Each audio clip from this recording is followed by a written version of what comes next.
opportunity here for Vizcarra to try and get back in. There's a rider in front of him. That looks to be Paul. Max Paul, the British rider from DSM. As we head into the final 10 kilometres. Jack Haig on the front. So nice to see him in some sort of form and back and riding well, without the misfortune that has plagued the last couple of years of his career. You think back to the end of last year as well, it was a broken hand in several places, wasn't it, that put him out? Ooh, he's testing roads, but he's taking them on nicely.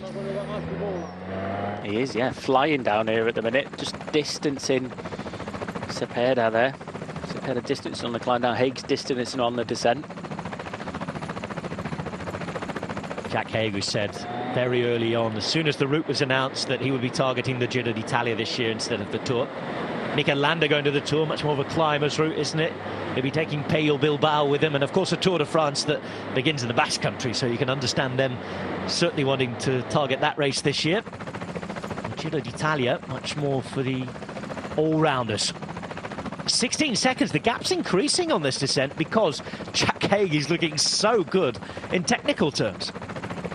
He is, and there'll be a different mentality around this as well, with the riders that are in that group going to the Giro d'Italia probably in a couple of weeks. They'll be like, go hard on the descent, but don't take many risks. Jack Haig's got a sniff of having a stage winner here. Take some risks, push it to the limit a little bit. Let's try and go for this stage winner. As the group behind will be thinking, still got 4 more days of racing after this. Just stay calm. We don't want to do anything stupid. But he's flying. He's going down here quickly. And wins have come at a premium.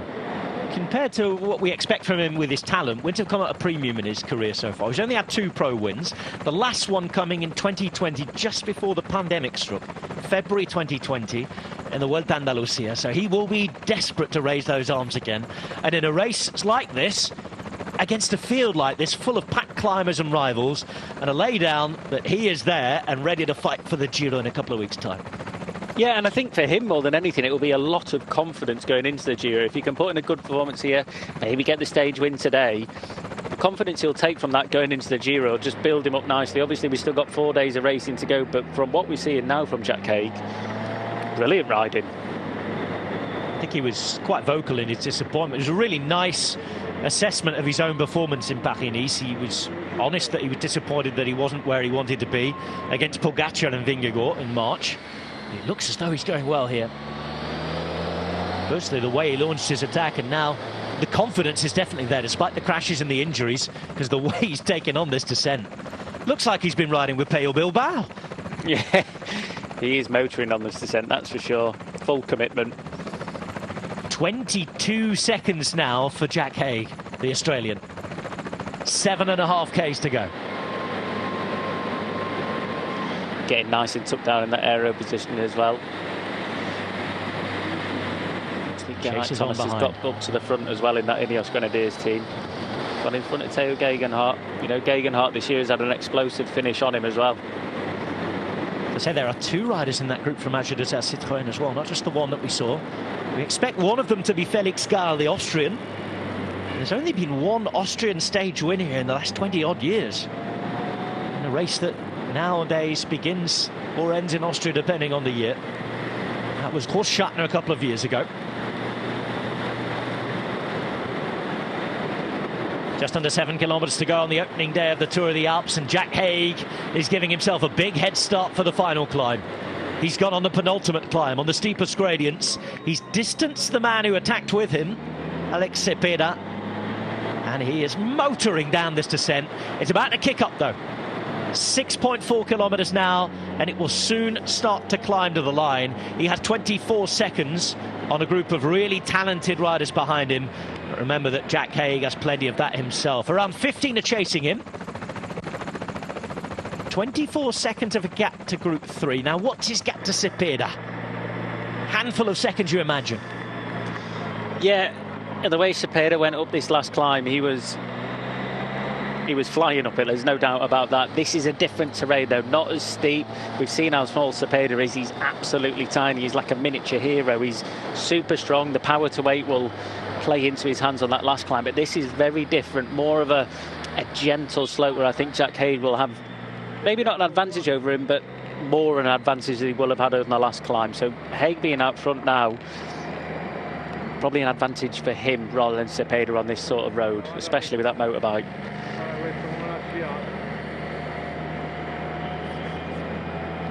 Five and a half Ks to go. Haig settled in. Chase behind. G on the front. Is now with Geraint Thomas. Geraint Thomas, Pavel Sivakov, Theo Gegenhardt. Then you have Buitrago. A couple of riders from Bora Hansgrohe, including Alexander Vlasov, their main GC leader. This is what you predicted, Rob. There's no two ways about it. Someone that's the leader of the Giro d'Italia never really performs at their very best in this race, and this is maybe what we're seeing now from Geraint Thomas, as we know he's going into the Giro to try and win it. So maybe still with things to do, still with, you know, the sharpening of the knife, let's say, just before the Giro, and he's putting in that work now, riding on the front, trying to tee up Theo Gegenhardt by the looks of it, who's had a flying start to the season. Good in Valencia, wasn't he, earlier on in the year? Very good.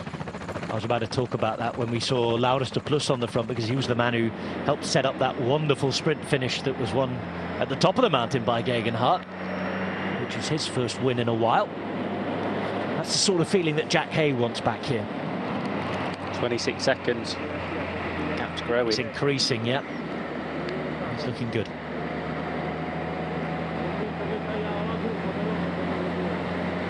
Another of the fleet of motorbikes comes back to show him the gap. Jack Haig is riding like the wind here.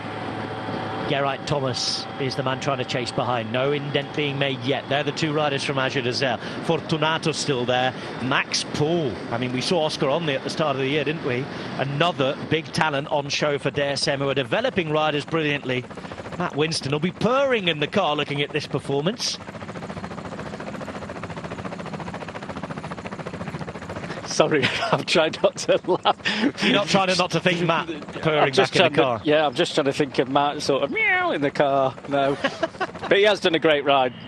I mean, we didn't really know what to expect from him coming into this race, but I'll hold my hands up there. I didn't expect Max Poole to be in this group, so it's fantastic to see that he is right up there with the very best on a day like today with the climbs like they've been so far. Not the longest climbs, but they've tackled them very, very quickly, and you can tell that by the size of the group that pulls in that chasing one there with Geraint Thomas on the front.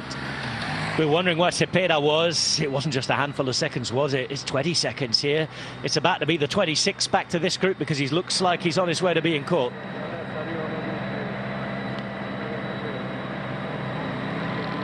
.8 Ks to go. Let's not forget, Rob, we have that steeper section as they go through the kilometre to go, 600 metres at 11%.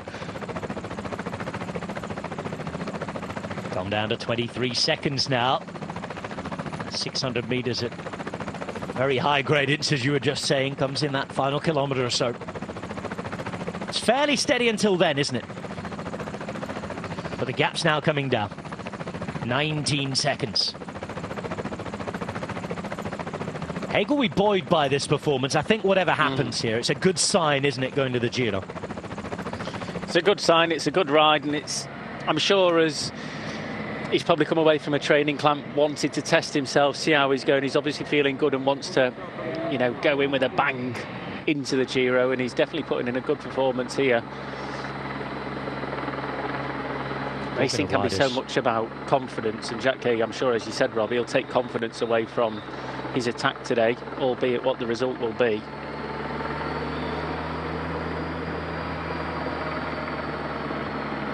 .15 seconds now. It's coming back in favour of this.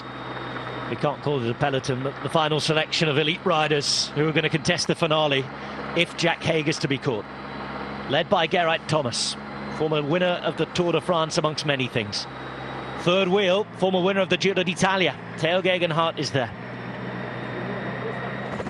This is Jack Haig, who's looking for his first win in 3 years. He's a very talented rider. A hard worker, a good bike rider, but a man who's had awful luck with crashes and injuries in the last couple of years in particular. He's got a strong team around him as he heads to the Giro. He's got a good teammate here as well, and don't count out Buitrago, stage winner at the Giro from a breakaway last year. Vlasov is strong, we know that. Hugh Carthy still remains there for EF Education Easy Post. Sosa just behind him, Max Poole. two of the riders from Azure Desert, including Felix Gal. There's Fortunato. Great ride as well from Mikel Vizcarra. He's got a decent kick and a finish on him as Vizcarra.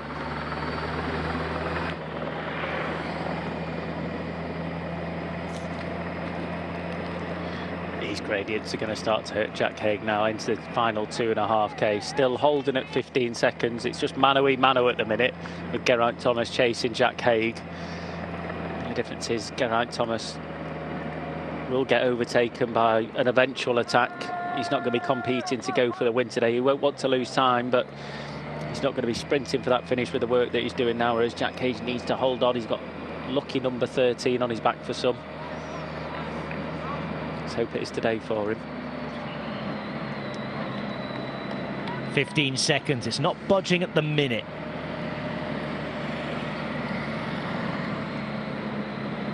He looks to be comfortable, as comfortable as he can be. You know, his shoulders start to rock a little bit, but he looks solid on the bike. And that gap that Geraint Thomas has brought down from 28 seconds, 26 seconds down to 15, he's holding him at it in the minute.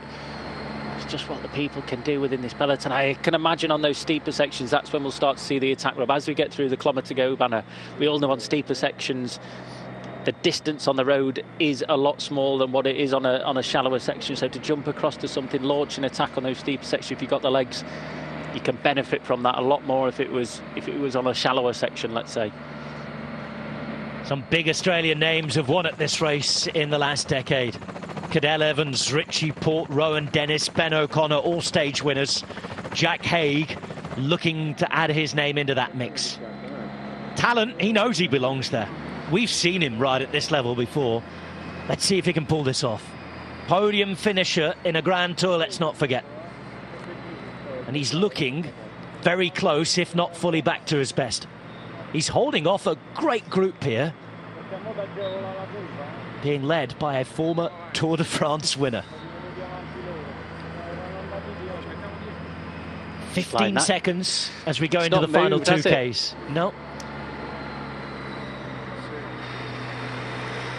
And we still get to the steeper part here, Adam, as well, so a lot can depend on what happens there. And we've seen that he didn't really like the really steep stuff last time, did he, when he was up against the explosive Cepeda?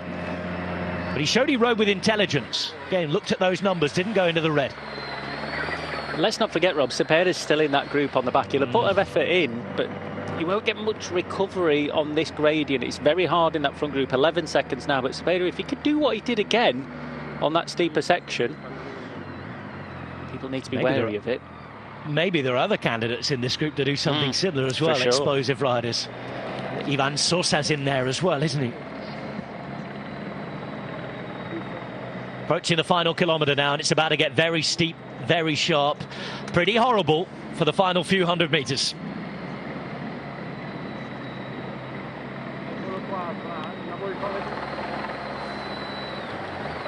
We're into Alpbach, and it's the final 1,000 metres, the last kilometre of the opening stage of the Tour of the Alps.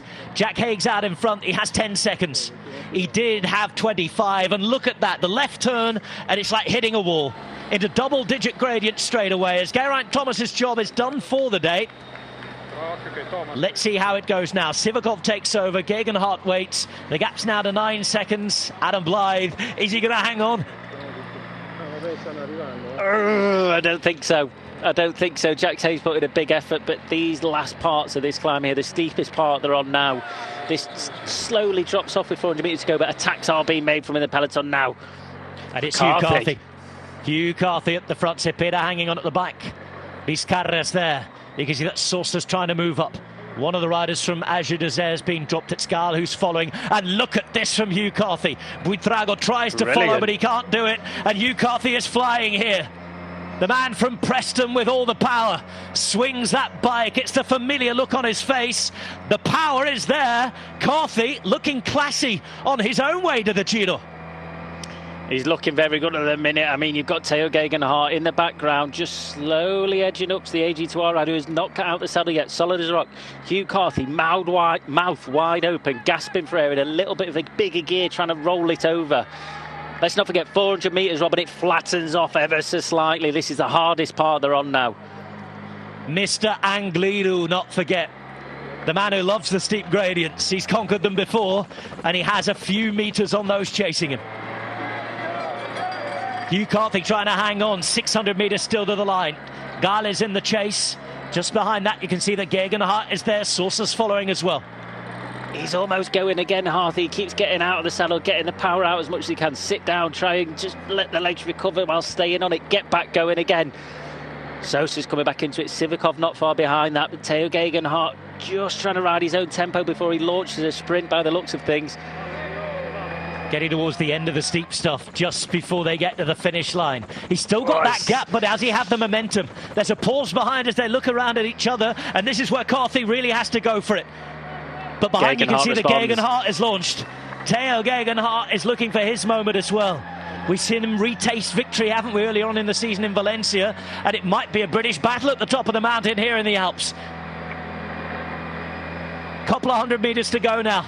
300 in fact, and Carthy's in a world of pain. He's just trying to hold on. This is Theo Gegenhardt looking good. He has Carthy in his sights as they go left, and the finish line now comes into sight. It's Hugh Carthy in the pink. Just behind him, ready to come round, though, is Theo Gegenhardt. There is Gegenhardt, who will break Carthy's heart, and Theo Gegenhardt is going to ride away to victory again. Straight from the training camp in Spain to victory in Austria. From one mountain range to another, and Theo Gegenhardt, on the way back to the Grand Tour that he won 3 years ago, is in the shop window again.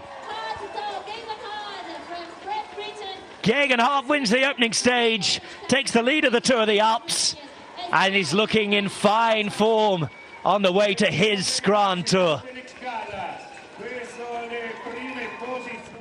Full marks Carthy.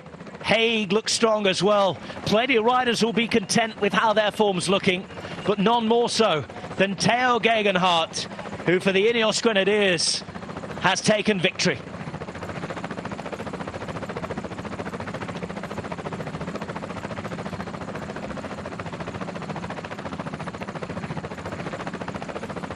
It was teamwork and well finished off. They rode all day, Adam, and they have taken the victory. Brilliant victory. I mean, we knew that Theo was good at the start of the year, and he's just proven that he's backing it up. That training camp that he's been on, it's obviously done him well there. Fantastic win by Theo. I think that just the way that he timed it, knew it was going to flatten off a little bit, saved a little bit back so he could accelerate and keep accelerating towards that finish line once the steeper sections are done. Great ride by the Ineos Grenadiers. You've got to take your hats off to him. Nailed it. Well, he won 2 stages here a few years ago. The year that his mate Pavel Sivakov won the overall. He's taken the opening stage and the lead today. Theo Gegenhardt with his second victory of the season.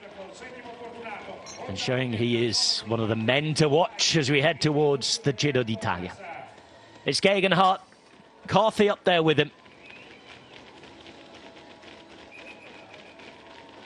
And only it was, what, with 150 metres to go that Carthy was caught. In like the 53.11 as well, he was grinding a gear over. But no panic. The man was caught behind. Geraint Thomas, all the riders doing their job. Theo Gegenhardt finishing it off. Another really good ride from Felix Gall, by the way. He was looking good this time last year. The Asher de man also will be very content about how things are looking ahead of the Giro. Sources in the shot as well. Behind is Sivakov and Vlasov. But the main man on the day is right in the middle of your picture. It's the Londoner. It's Theo Gegenhardt, who wins the opening stage in the Alps for the Ineos Grenadiers.